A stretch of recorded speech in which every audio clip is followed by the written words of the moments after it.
26. A wooden box under a temple floor.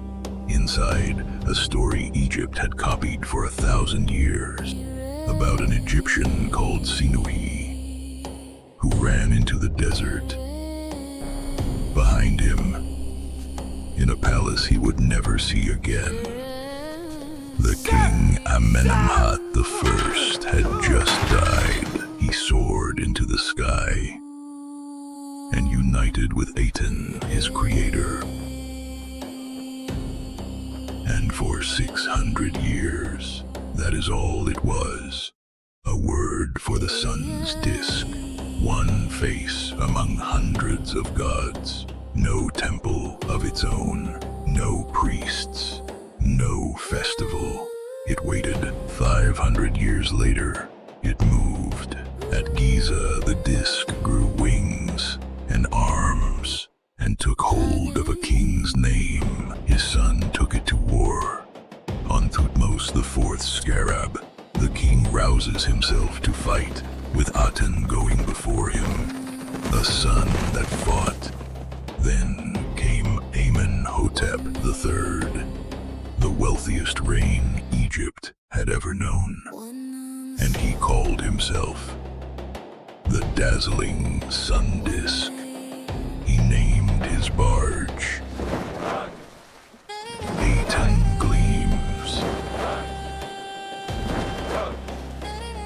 and his palace splendor of Aten he gave the name to a division of his army and to a daughter, Beketaten, and beside it Amun and Ptah and 100 others, every one of them funded, attended, and left exactly where it stood. Egypt had always had room. Somewhere in that court was a second son, not the heir, watching the priests of Amun carry more gold through the streets than the men who fought for Egypt ever handled. His elder brother died before he could inherit. The throne came to him by accident. His father went into the sun. The disk he paid for outlived him.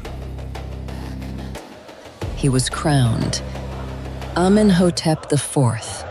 Amun is content.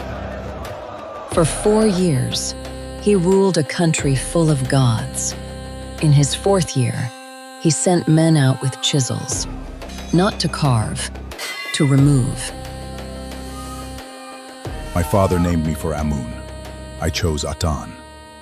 I am Akhenaten. My story comes next.